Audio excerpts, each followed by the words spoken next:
প্রত্যেকটা স্বামীর উচিত তার যাই থাকুক না কেন, সম্পত্তি বলেন যা থাকুক, তার থেকে কিছুটা হলেও তার ওয়াইফের নামে করে দেওয়া, যাতে করে সে যদি পৃথিবীতে না থাকে একটা সময়, তার বউকে জানি কখনোই অসম্মান, অপদস্থ এবং লাঞ্ছিত হতে না হয়। সেটা হোক তার পরিবারের কাছে বা তার সন্তানের কাছে কিংবা আশেপাশে থাকা মানুষগুলোর কাছে। এবং তার পাশাপাশি একটা মেয়ের বাবা, শ্বশুর, হাজবেন্ড যতই কোটিপতি থাকুক না কেন, তারও উচিত তার নিজের পায়ে দাঁড়ানো, নিজের একটা পরিচিতি তৈরি করা। কারণ একটা সময়ে কেউই পাশে থাকে না, এটা কিন্তু একদম বাস্তব। হ্যালো এভরিওয়ান, আসসালামু আলাইকুম। কি অবস্থা সবার, কেমন আছেন? চলে আসলাম একটি নিউ ব্লগ ভিডিও নিয়ে, নতুন একটি ব্লগে সবাইকে ওয়েলকাম জানাচ্ছি। এখানে আলু, তারপর হচ্ছে গাছের কাঁচা টমেটো আর বেগুন দিয়ে আমি পাঙ্গাস মাছ রান্না করি আর কিছু কথা শেয়ার করি। মেয়েদের জীবনটা আসলেই বড় অদ্ভুত, এত অবহেলিত একটা জীবন মেয়েদের, সেটা না বোঝানোর মতো নয়। 2 দিন পর একটা ব্লগ নিয়ে আসলাম আপনাদের মাঝে, আশা করি সবাই ব্লগটি দেখবেন। কারণ এই 2 দিন আমি কোনো বড় ভিডিও আপলোড করতে পারিনি।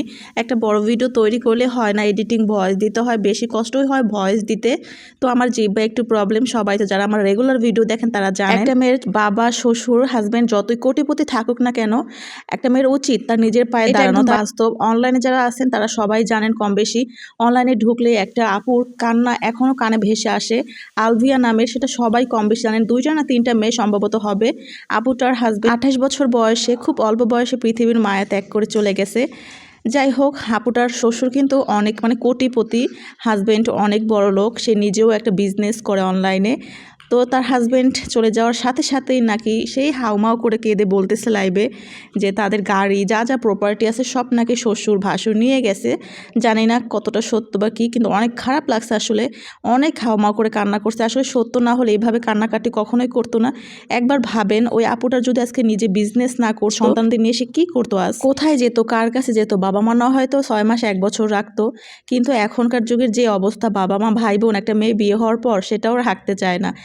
এই জন্যই বললাম, ভাইয়াটা যদি আপুটার নামে কিছু একটা দিয়ে যেত, অবশ্য তার মেয়েদের নিয়ে কিন্তু থাকতে খেতে সমস্যা হতো না, এখনও হয়তো হবে না, যেহেতু সে একজন অ্যাডাল্ট, সে একজন ব্যবসায়ী মানুষ, নিজে অনলাইনে বিজনেস করে। তারপরেও কিন্তু একটা খারাপ লাগা কাজ করে। একটা মানুষ কতটা কষ্ট পেলে চিন্তা করেন, লাইভে এসে এত এত লাখ লাখ ফ্যান ফলোয়ার্সের মাঝে সে কান্নাকাটি করে, চিন্তা করেন কি করবে বলেন। মানুষ অসহায় হয়ে পড়লে না, তখন কিছু ভাবারও সময় থাকে না। বিষয়টা আসলে খুব খারাপ লাগছে। আর তার ছেলে সন্তানও নাই, কি করবে, সব বাচ্চারাই হচ্ছে ছোট ছোট। সব কিছু মিলেই হচ্ছে আপুটার জন্য অনেক দোয়া রইলো, জানি সে এই শোকটা কাটিয়ে উঠতে পারে। আর এটাই বলবো ভাইয়াদের ক্ষেত্রে, অনেক ভাইয়ারা মনে করে বউদের নামে কিছু দিয়ে দিলে তারা হয়তো চলে যায় অন্য কারো কাছে বা চলে যাবে, আসলে এরকম হয়ে আসতেছে। কিন্তু আসলে একটা কথা কি জানেন, যারা যাওয়ার না তারা এমনিতেই চলে যায়, আর যারা থাকার তারা না দেওয়া সত্ত্বেও সারাটা জীবন হাত ধরে থেকে যায়। যাই হোক, অনেক খারাপ লাগলো বলে শেয়ার করলাম। আপুটার জন্য মন থেকে অনেক দোয়া রইলো এবং তার বাচ্চাদের জন্য দোয়া রইলো। সবাই ভালো থাকবেন, আল্লাহ হাফেজ।